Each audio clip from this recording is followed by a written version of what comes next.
Welcome to the Real Life Podcast at Hermitage Hills, where we have real honest conversations with real people about topics relevant for today. At Hermitage Hills, we desire to see people experience life change through Jesus Christ. For more information about our church and how you can be a part of the community here, visit hermitagehills.com/connect. Well, hey, everybody. Welcome back to Real Life, Real Stories here at Hermitage Hills. I'm Julie Salva. I am one of the podcast hosts. You know, when Polly is sitting here, our pastor, it's Real Life with Polly Rouse. But when Polly's not here, it's Real Life at Hermitage Hills. One day I'm going to call it Real Life with Julie Salva. So I have a new guest today, and this guy is a new friend to me. I really don't know him that well, so this is kind of our introduction to one another, and I'm betting you might not know him that well either, but this is Marcus Wiles, and Marcus is a musician in Nashville. Yeah. And that's all I'm going to tell you right now, because you're going to learn the rest by watching the podcast. So sit back, get a cup of coffee, put your feet up. If you're driving, don't put your feet up, and listen in and let's learn some about Marcus. So Marcus Wiles. Yeah. Let me tell you how this happened, because I know you're like, I'm not sure how I ended up at this table. I was actually, now this is a true story, Marcus. I was actually at home and I got a text from a friend who was watching the Chosen movie. And she said, hey, look at the Chosen. Is that keyboardist? Does he go to our church? Yeah. And I looked and I don't know. But because I like to get in people's business and I like to know all the things, I investigated, and here you are. Sure enough. So I got to thinking, I'm like, you know what? I bet you people in the Hermitage Hills community would love to know what it's like being a musician in Nashville. And so we're going to hit that. Cool. We're going to hit that. Absolutely. But before we do, I want to know the story of Marcus Wiles. Tell me about you. You were born on a dark and dreary night. Well, you don't have to go back that far, but tell me about you. Yeah, I really don't know what the weather was like. But first of all, thank you for having me. You're welcome. This is gonna be, I'm so honored to be here. And, we're excited. Yeah. So I was born in Arkansas. I'm born and raised first 18 years of my life from Central Arkansas, a place called Hot Springs. Yeah. I grew up in church. I'm a pastor's kid. I grew up I found music at an early age, just kind of found it all consuming. I actually, originally, my first instrument was the saxophone. I played that all the way through college and everything. It's what kind of got me to college. But yeah, piano was always just there, and playing in church, playing around town, playing around people that are a lot older than me. Thank you, Marcus. Are you making an allusion to my age? Is that No. what you're doing? No. I'm just saying that, I'm just saying the stuff that I was into when I was a kid. Yeah, I hear you. Was like not what other kids my age were into. Were you in the marching band? I was, yeah. Marching band with the saxophone. Oh, yeah. Were you a drum major?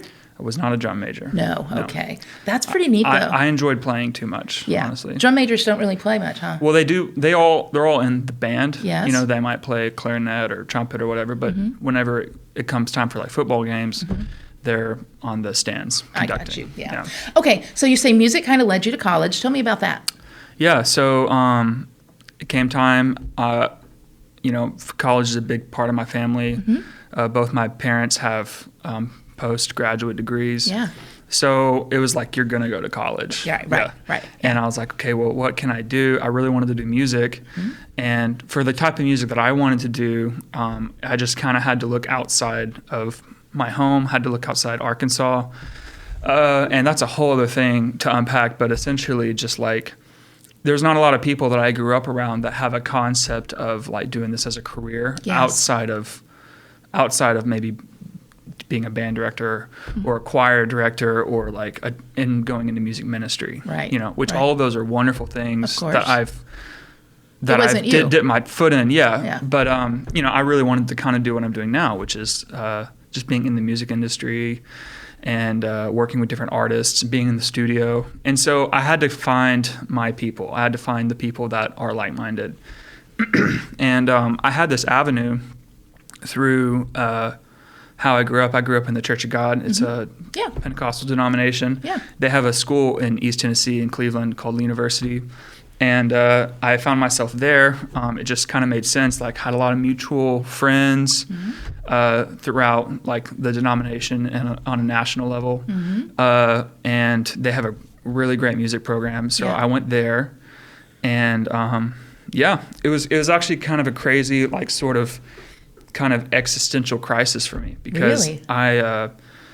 I really excelled in saxophone. And I went there. That actually went to school on a saxophone scholarship to study that. But in my heart, I really wanted to do keyboards and piano and all that. And I took piano lessons my whole life. Right. But, you know, there's a lot to love about growing up in a small town. Right. But one of the things I think that wasn't as good was just kind of like not really having a good gauge of like where you're at in terms of the broader scale. Right. Like I grew up thinking that I was at one level. Right. In my naivety and immaturity. Yeah. And I get to the next level and I realized that there was a lot that I needed to grow in. So Lee was a great place. And I am familiar with Lee, and I bet many of our listeners are familiar with Lee University for any number of reasons. It seems like a lot of the people on The Voice are from Lee. Yeah, I can't tell you why that is. I know, right? But you're absolutely right. Yeah. Lee and, The Voice and American Idol. Exactly, yeah. It's very strange. Yeah. But yeah, and that's just a side note. But I think familiar with Lee too. You know, interestingly, I mentioned to you, my son was 25, you're 28, or is 25, you're 28. He nearly went to Lee. He is not a musician. In fact, my favorite part of church on Sunday, other than police sermons and God and all the things, is listening to Matt sing off key next to me. I love it. But it's a great university. It's a great school. Yeah. So let me ask you this. When you got there and you found that you thought you were pretty good, and I'm sure you were pretty good, but you weren't as good as you thought you were? yeah, and there's a lot, like I said, there's a lot to unpack there. Yeah. That would probably be a whole episode in and of itself. Yeah. But a couple things I do want to say about that is, first of all, you don't need a college degree to go do this. You just need determination and hard work and the right attitude. There's a lot of people that I work with that have way more accolades than me who they didn't even graduate high school. So that's not the prerequisite. Just for me, being from a small town, that was the way that I saw that God put in my life for me to start to grow a network. Okay. And when you go to school for music, that's like, that's the main thing that I always tell people. Like it's all about the main thing that you get from going to school for music, more than a piece of paper, is just finding the people that you want to do this with. Sure. So there's that, but also I know that I wasn't a bad player. I knew I was a good musician. I'd been avid and obsessed with it for my whole life up to that point. Yeah. But with the way that school was structured, being very classically oriented, and I was very jazz oriented. Yeah. I just had a lot of blind spots, and and so I kind of it's just kind of my attitude about things, where it's if you tell me I can't do something, I'm gonna do it anyways and figure out how to make it happen. And so instead of going somewhere else that on paper, at least at that juncture in life, might have been a better fit, I decided that no, I want to do this. I want to do it here. And I just kind of started just working harder than everyone else and playing catch up and growing, especially in the classical realm, which is something I love classical music and all that, but it's not something that I was as strong in. Right. And so I did that and just tried to rise to the occasion. And then 4 years later, I graduated. So let me ask you this. You mentioned that you kind of were influenced by jazz and you've learned the classical and stuff. Who would you say, especially early on, and I know that changes over time, what musicians would you say are musicians that you're oh my gosh, that person feeds my soul? Oh, for sure. It's so varied. Yeah. Like I said, so I remember the moment whenever I was a kid that I was well, I have to go be a musician now. Right. And we were riding my dad's truck, and he put this CD in, and I have a lot of how I feel about music I have to thank my dad for sure. He got me hooked. He's a musician himself. He got me started on all the things. But he put this CD in, and I don't remember the specific title of it, but it was Oscar Peterson Trio. Okay. Live at CBC Studios, and I think it was 1963. And it's just Oscar Peterson, he's a jazz pianist. He did dozens, if not over hundreds of records in his lifetime. And this one probably isn't the most well known, but it's just the one that he had. And I remember he put it in, and it was just like, wow, what is this? Yeah. And so that was the kind of thing that got me hooked. But also growing up, like, you know, being from the South and everything too, like I love country music. I love bluegrass, gospel music especially. Like I'm a big like Kirk Franklin, Fred Hammond fan. Yeah. So yeah, I mean, there's a lot of people I could just go on and on and on. Yeah. But definitely like I have some pretty strong influences in the jazz world, Oscar Peterson being one of them, you know, Chick Corea, Herbie Hancock.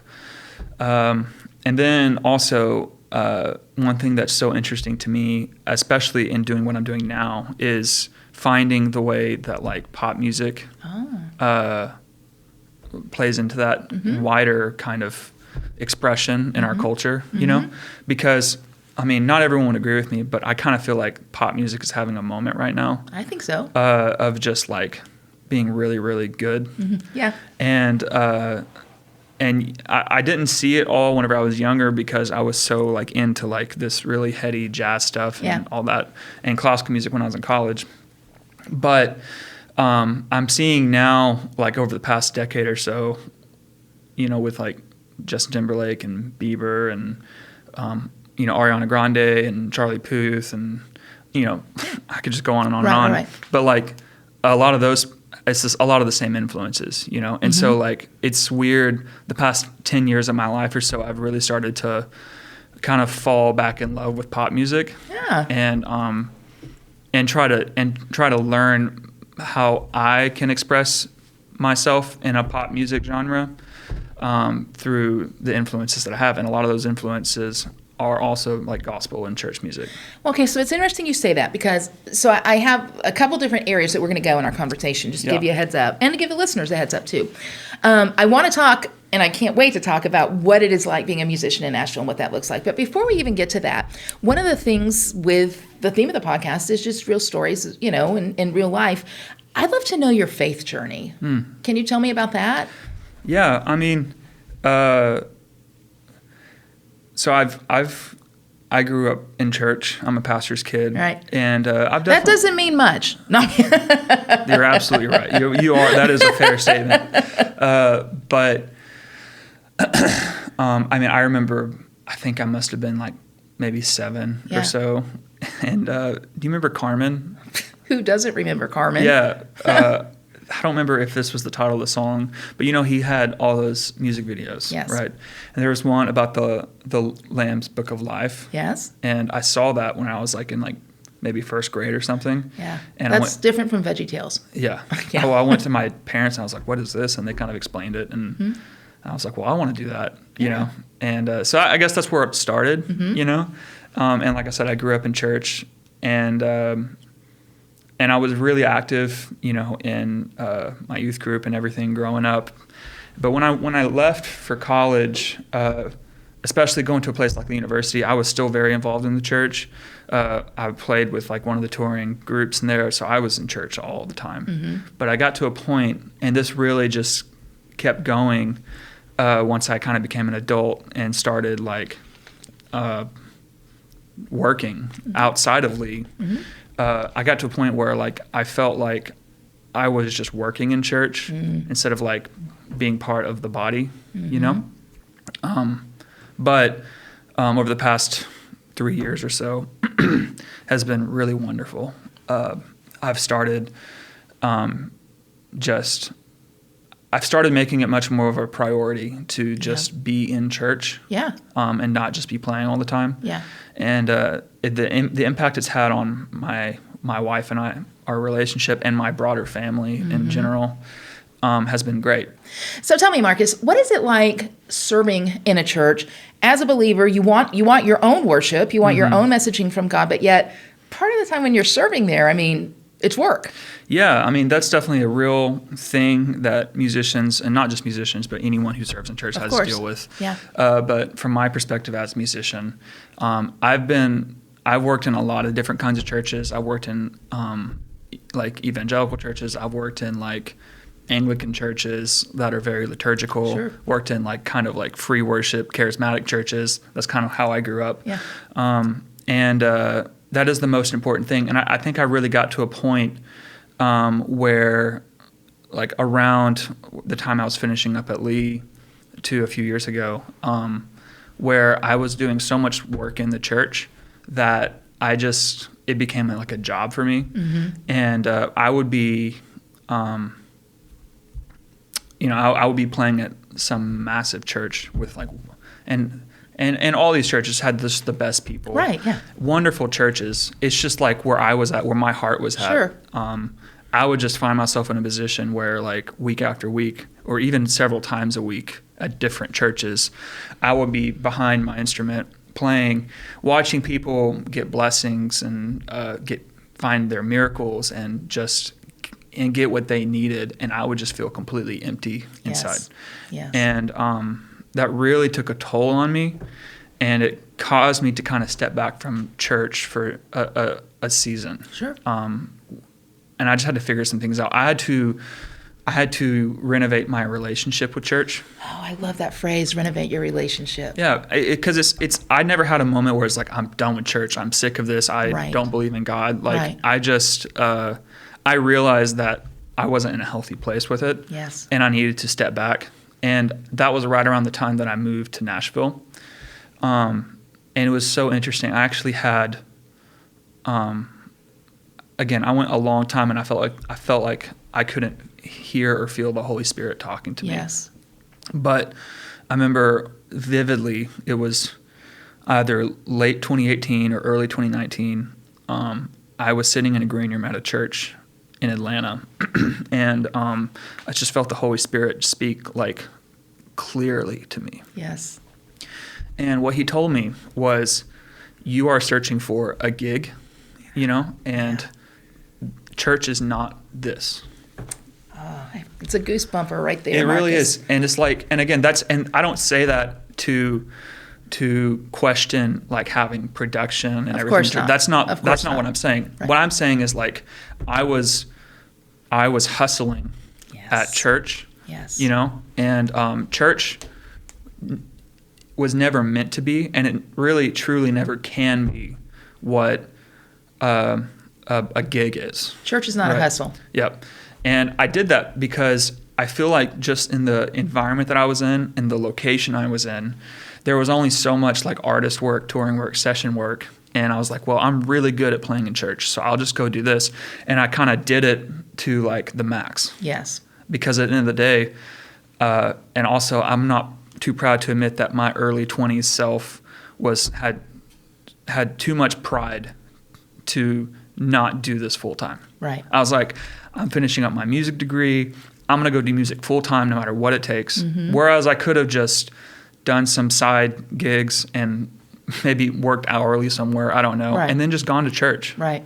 But no, I was like, no, I have to do this, and this is how I'm going to pay my bills, is playing music. So this is interesting because I think that, you don't have to be a musician to have fallen into that trap. Yeah. I think that you can be a volunteer at a church. I think that for me, I teach. And I remember one of the pieces of advice that has held me in good stead that my teaching mentor, Alan Ronton, gave me. He said, you always need to be teaching out of the overflow. Yeah. That your priority is what God is doing in you. Absolutely. And the times that I teach out of the overflow, it's I mean, even now just saying that, I get goosebumps. The times I teach out of the overflow, God is just, it's just a totally different experience than the times that I teach out of Julie. Yeah. And so I 100% get that. And I think that, like I said, that's good for anybody. That's a good word for anybody.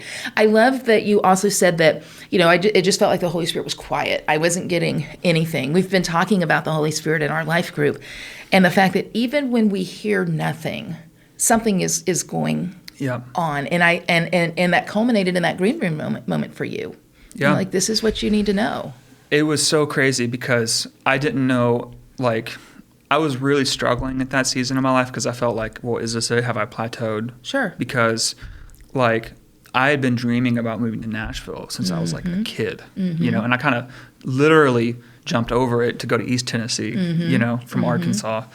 And I went all the way through college, and I went, like, a couple years after that, and then some more time after that, kind of just waiting for my shot, you know? And here's the thing about that. And I think I just interrupted you, which I told you, guys, I am a horrible interrupter. I am sorry. No, you're so fine. I am sorry, but I'm old and I forget things. But this is the thing. I think a lot of people, again, not just musicians, find themselves in situations where it's like, God, I'm pretty sure this is what you call me to do. Yeah. This is what you've gifted me to do, and it's not happening the way that I think that it should happen.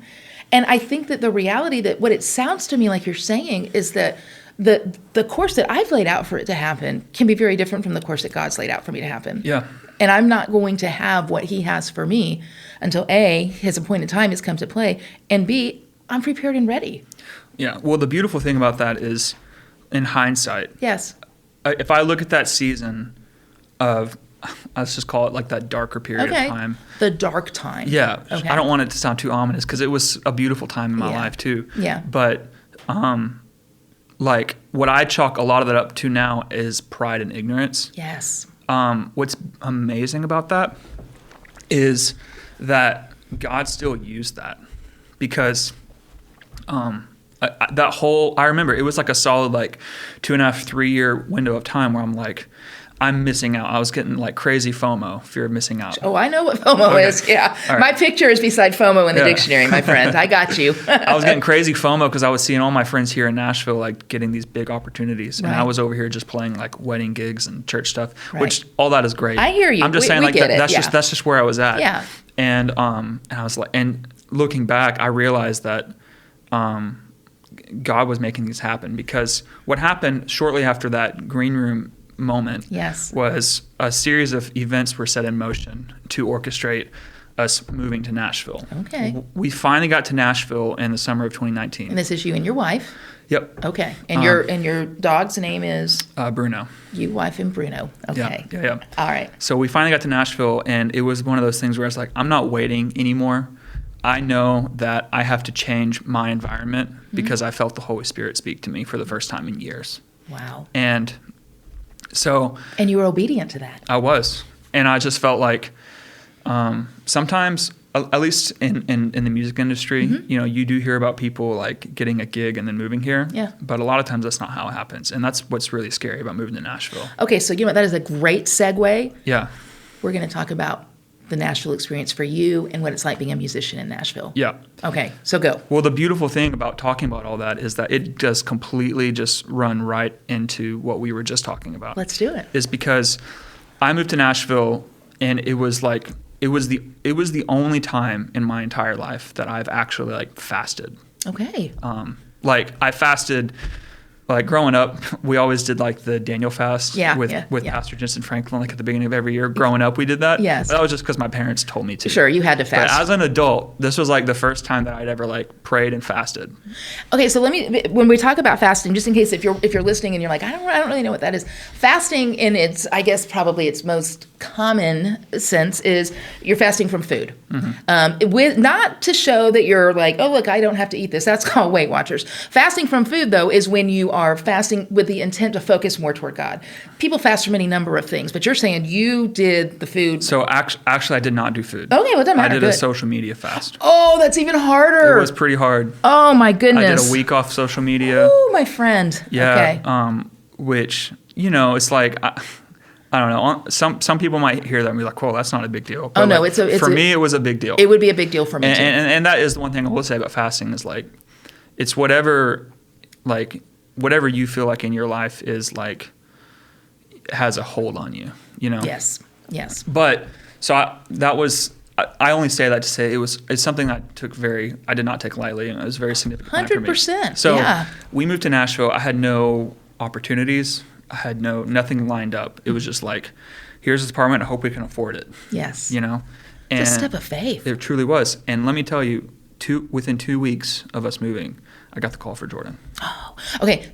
Jordan is who? Jordan Felice. Jordan Felice. Yeah. So if you are a follower of the Christian music genre, I use that word genre because you used it, Marcus, and I think it makes me sound very musician-y. So Jordan Felice is a well-known Christian musician, and he is very talented, has some fabulous songs. So you got the call from Jordan. Go on. Shout out to Jordan. Yeah, hi, Jordan. He's the best hats in the game, too. Oh my gosh. Yes, he does wear some hats. He really does. Yeah.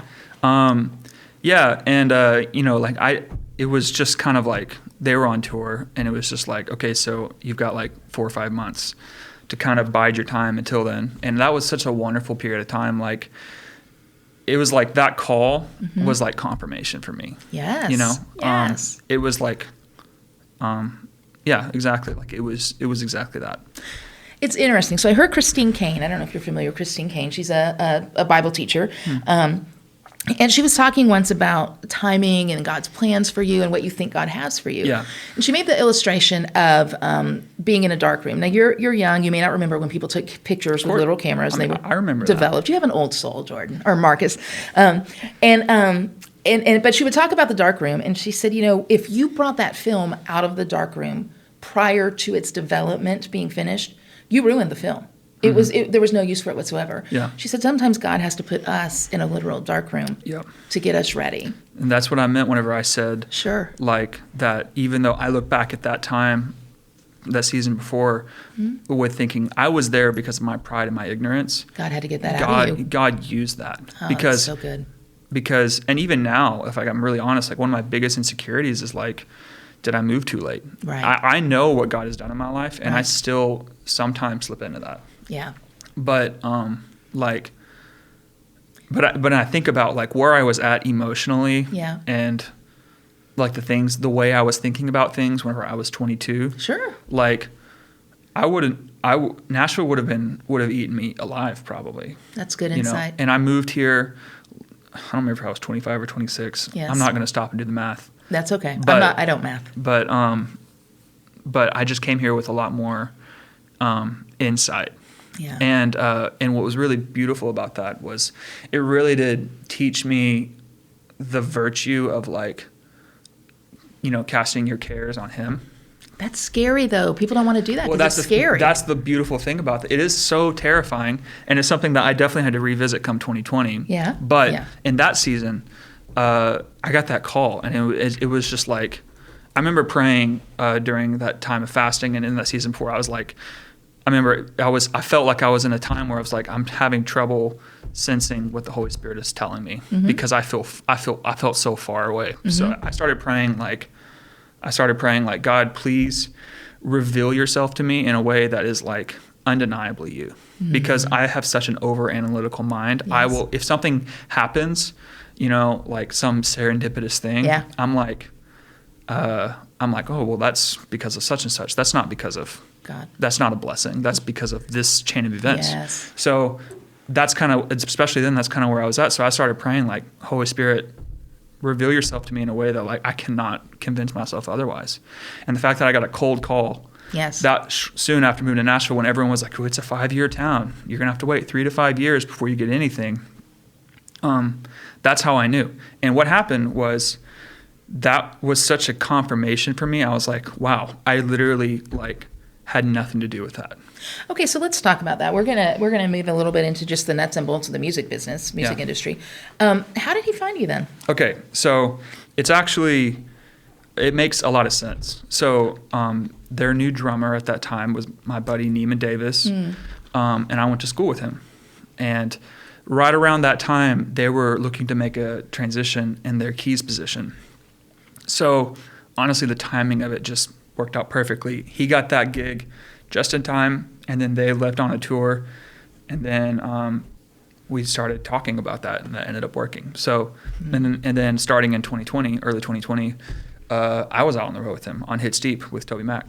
Were you? Yeah. Okay. That was my first ever time on a bus. That was my first ever tour in Nashville, and it was like the biggest CCM tour with the GOAT, Toby Mac. Oh, I'm kidding. Yeah. I was just like, so that was again, that goes back to just like, I had nothing to do with this. Yes. I've worked hard. Yes. And I felt like, as far as the job description, I was pretty qualified. Right. But as far as making these things happen, I had nothing to do with it. Thanks for joining us for this episode of Real Life, a ministry of Hermitage Hills. If you'd like to be a part of a community seeking to follow Jesus and experience life change, visit us at hermitagehills.com/connect. You'll also find ways to ask for prayer and how to take the next steps in your faith journey.